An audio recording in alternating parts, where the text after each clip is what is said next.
各位觀眾，歡迎收睇 Kevin 探險 channel， 我係 Kevin 啊。咁我哋今日咧就嚟到咗博愛路嘅澳豐天譽。相信如果睇開 YouTube 嘅觀眾朋友咧，對於呢個場景都係好熟悉嘅。澳豐天譽，我哋就 update 翻佢依家最新嘅一個活動政策，以及在售嘅房源。咁其中5座咧，依家就得翻個位數，即係得翻5套。4樓、5樓、11樓或者26樓嘅02戶型，或者係我哋嘅04戶型嘅11樓。但係咧，到你過到嚟嗰陣時，呢啲房源仲喺唔喺度？我哋仲打個未知數就暫定啦。5座嘅話，幾乎就係清貨嘅啦。咁我哋依家推翻嘅咧，就係我哋嘅6座呢個全新嘅一棟嘅產品，即係年前開始加推，現時嘅話咧仲有貨量可以揀。咁均價嚟講，比5座可能會有幾百蚊嘅一個出入。咁5座嗰邊尾貨10888可以人揀呢5套，咁我哋6座嘅話咧就要去到11000幾到12000幾。咁我哋嘅一個6座嘅一個價錢係稍為貴咗少少，但係咧佢嘅裝修質地標準會比我哋嘅5座仲要靚仔，仲要高端啲。咁六座嘅話咧都係計埋嘅話，如果依家現時成交辦完手續，4月份都可以收樓嘅，等於話都係一個現樓嘅狀態。咁我哋依家嘅園林呢方面咧，就係現場嘅，你睇到嘅就係你享受。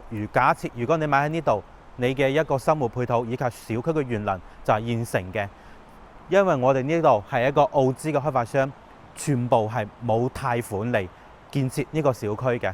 咁我哋可以跟住我哋嘅鏡頭嚟行一行，參觀下我哋呢個小區嘅一個園林。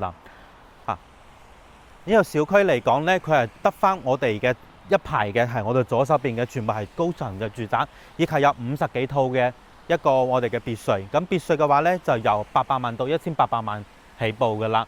相就比較係有稀缺性，因為依家別墅嘅話呢，政府早期係唔批嘅呢個別墅用地嚟嘅，所以打造呢個產品都係比較奢侈嘅。以及我哋呢度嘅一排嘅我哋嘅高層住宅，全部26層嘅。咁你個採光、通風、私隱性嚟講咧，相對係有保障嘅嚇。咁我哋依家小區入邊咧，佢係一層一層咁樣，好似上山咁斜斜地咁上落去，相對嚟講咧就會住得會比較舒服啲，就比較有招財進寶嘅一個寓意啦。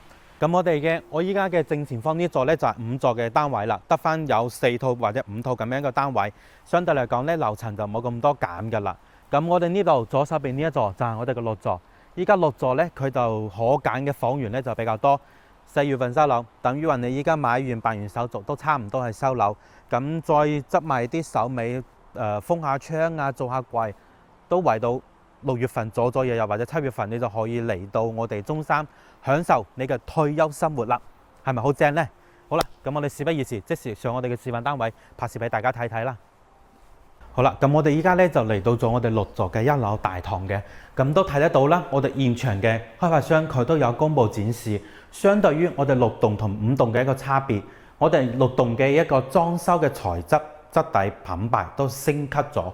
咁例如話我哋嘅一個龍頭嘅潔具啊，以及我哋係配置係中央空調係美的嘅，同埋我哋嘅廚櫃櫃啊，以及我哋嘅一個插座呢啲等等，落葉玻璃呢啲比5座要靚仔6座，咁價格嚟講相差唔會特別多，都係11000幾，咁5座係10888，都係接近11000，咁就係幾百蚊嘅一個出入，咁係幾百蚊嚟買呢啲配置，我覺得係比較實惠、比較抵，因為呢啲都唔平嘅。好啦，咁我哋依家上我哋嘅4樓去拍攝翻我哋嘅戶型俾大家睇睇呢邊。咁我哋依家咧就嚟到咗我哋澳豐天譽6座4樓嘅一個交付標準嘅示範單位啦。咁由兩部 lift 出嚟，一共係一層有4伙嘅，總高26層高嘅。咁我哋呢邊出嚟嘅左手邊咧就我哋嘅大積方數120幾方嘅。咁圍到再過嚟呢邊咧就係我右手邊呢度就有3伙啦，其中有2伙係88方嘅，一個88，一個89方嘅3房2廳1廁，同埋3房2廳2廁。咁仲有一個就105方嘅。呢一個大戶型，稍微大啲嘅3房啦嚇。咁我哋過到嚟呢邊咧，就係我哋嘅402呢個戶型係88方。呢個戶型嚟嘅銀碼咧，總價就可能去到95萬左右可以攞低嘅啦。咁就睇樓層，如果高翻少少就去銀碼總價就去到100萬左右。呢個總價低，但係咧佢係有優勢都有缺點。咁係有咩咧？我哋鏡頭嚟一同大家揭曉。咁入到嚟呢個位置就係我哋嘅一個餐廳嘅一個位置。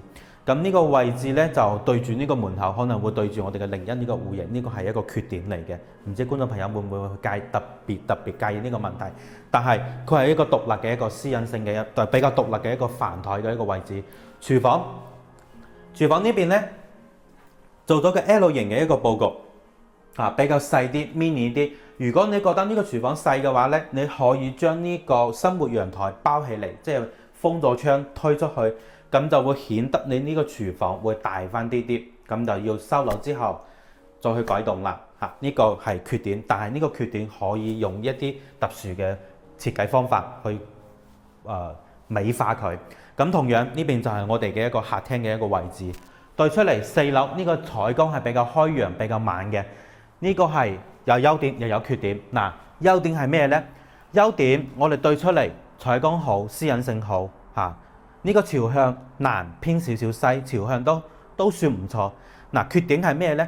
缺點呢，可能到時我哋金色年華呢度其中一期，如果呢邊起建築物、起住宅嘅話呢，可能會有短暫嘅2到3年嘅一個噪音以及粉塵嘅問題，會干擾你嘅一個居住嘅一個體驗㗎。就唔知呢個缺點大家會唔會接受得到嚇？如果接受得到呢個朝向嚟講，南偏西3房銀碼總價細，咁都可以揀得到呢個位置，揀翻高樓層少少。朝向呢個望出去又開揚，視野比較闊落啲。咁嚟到呢邊就我哋嘅3間房嘅一個佈置啦。呢個係3房2廳1廁，佢就得一個洗手間，又係缺點之一嚇。但係如果係長者朋友，如果係1個或者2個人住嘅話呢，咁呢個問題都唔會特別大嘅一個影響嚟㗎啦。咁呢個呢，就我哋嘅一個公共洗手間嚟㗎啦嚇。咁你成間屋就係依靠呢個洗手間，佢係做咗一個乾濕分離3段式嘅淋浴啦、坐廁啦，以及我哋嘅操作台嚇。咁過到嚟呢邊呢，就有一間細細地嘅一間書房，或者係你嘅多功能嘅娛樂房又得。咁就睇你嘅生活習慣去打造呢間房，以及我哋呢邊就有一間客房。呢間就客房，如果間唔中咧，你有親戚或者朋友過到嚟呢邊，想住1晚2晚，呢間房就好好用㗎啦嚇。3房2廳1廁，如果你收到樓之後，大概預計做埋床頭做埋衣櫃，做埋我哋嘅餐邊櫃、電視櫃，包括我哋嘅酒櫃等等嘅話，呢間主人房大概預計1到2萬蚊之間，再加埋2、3萬蚊嘅一個電器，總預到5萬蚊左右，你就可以拎包入住。如果揾 Kevin 買樓，全程幫你跟進 ，follow 翻你所有嘅一個居住嘅屋苑入邊嘅一啲細節，水電煤氣全部幫你跟進翻嚇。呢間就係一間主人房，咁呢個呢，就我哋88方嘅一個3房2廳1廁，有優點有缺點。優點就係我哋嘅一個視野開揚，總價銀碼會細啲嚇。咁佢嘅佈局功能上邊又係好豐富。咁就如果缺點嘅話呢，就有我哋嘅一個，例如話我哋嘅一個廚房細到少少，但係呢個缺點係可以通過我哋嘅裝修手藝，即係我哋工程去改變。仲有一個就係一個洗手間，唔知觀眾朋友會唔會介意呢？歡迎大家揾我嚟探討下。咁呢個就係其中一個88方嘅一個戶型啦。咁呢邊過到嚟呢，就係我哋105方。呢個呢，就係我哋一個大3房啦，3房2廳兩廁嘅啦嚇。咁呢邊門口呢度呢，可以到時做一排嘅一個鞋櫃。咁你嘅一個鞋呢，你就係有地方放嘅，以及我哋嘅一個鎖匙啊，或者我哋一個遮啊呢啲等等嘅一個雜物都可以放。咁再延過嚟呢邊呢，可以做一排嘅一個酒櫃。咁你嘅日常嘅一個生活上面嘅必需品呢，你又有地方放。過到嚟呢邊呢，就有一個餐台嘅一個位置。105方嘅呢個廚房，呢個廚房就夠大啦。L 型，包括我哋呢個生活陽台都會大翻好多。可以鏡頭過嚟俾大家睇睇，數一數。我推出去，哎呀，呢個生活陽台都好大。咁你嘅一個洗衣機啊、熱水器啊，包括一個清潔嘅工具啊，都全部可以放晒喺呢度噶啦嚇。咁呢個位置，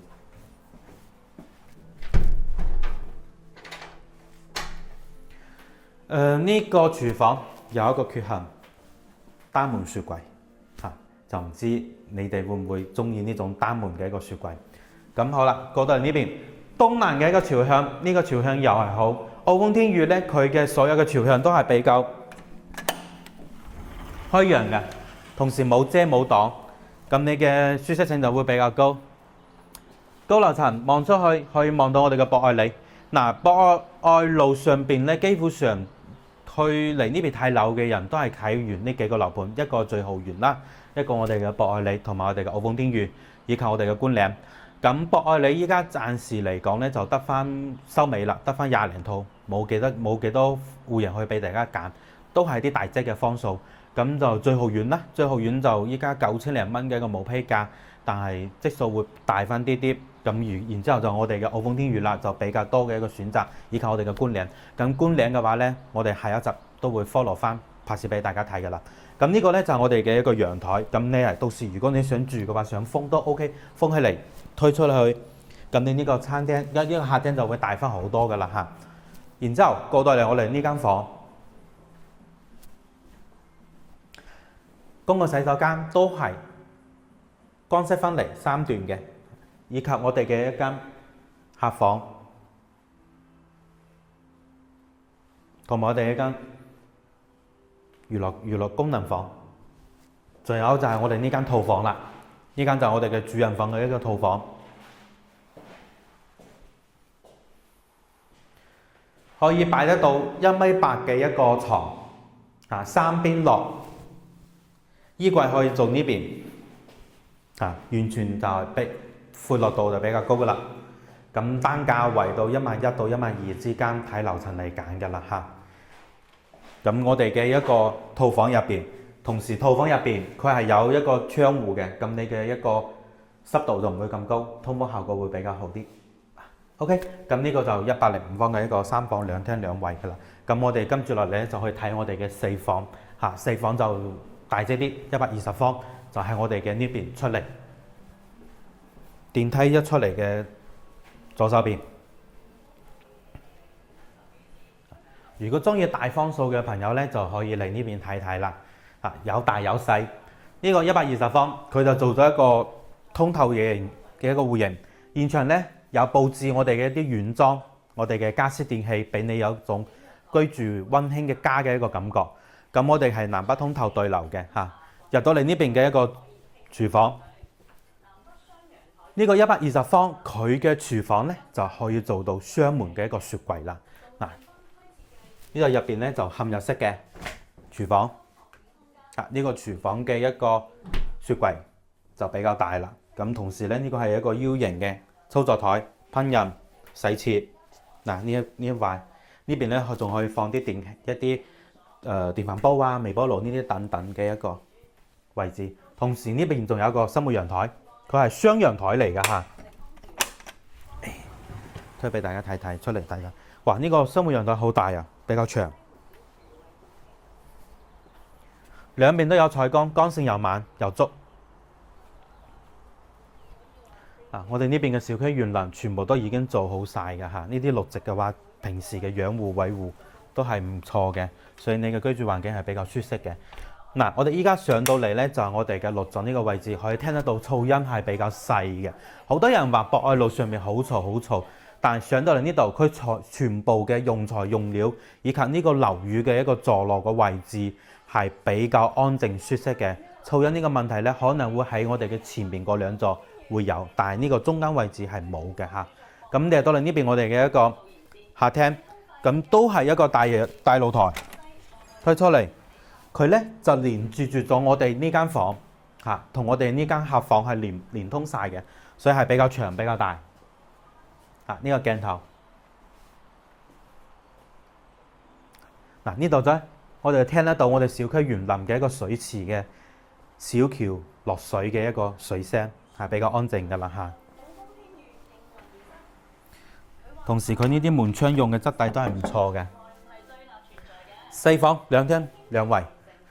呢度就係我哋嘅功能區，咁入到嚟呢邊一間兒童房，呢間兒童房又做咗櫃，做到榻榻米。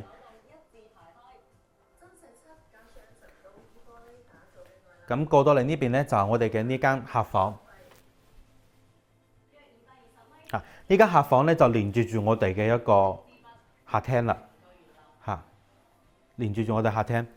咁跟住嚟到咧就我哋呢間主人房啦。呢間主人房係比較大嘅。點解會咁大？開發商現場嘅一個展示係有改動過嘅。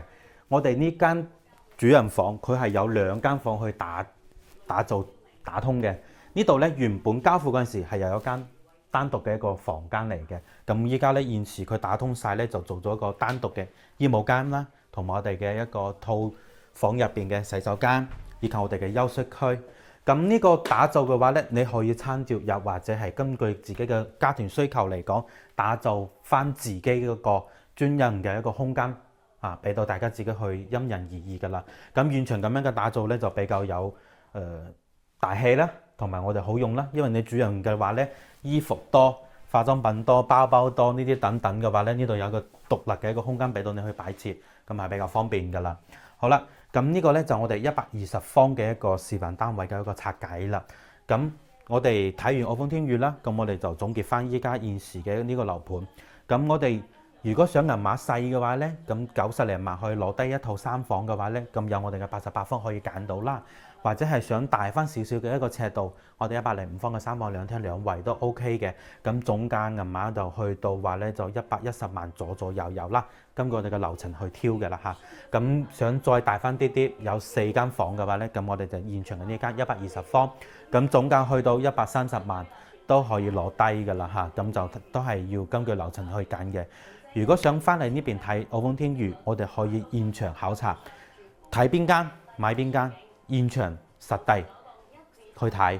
好啦，如果想翻嚟灣區置業或者想睇澳豐天宇嘅話咧，記得 WhatsApp Kevin 會專人跟進翻，免費專車接送，全程跟進你嘅一個手續噶啦嚇。呢期嘅視頻內容做到呢度，我哋下一集再見，拜拜。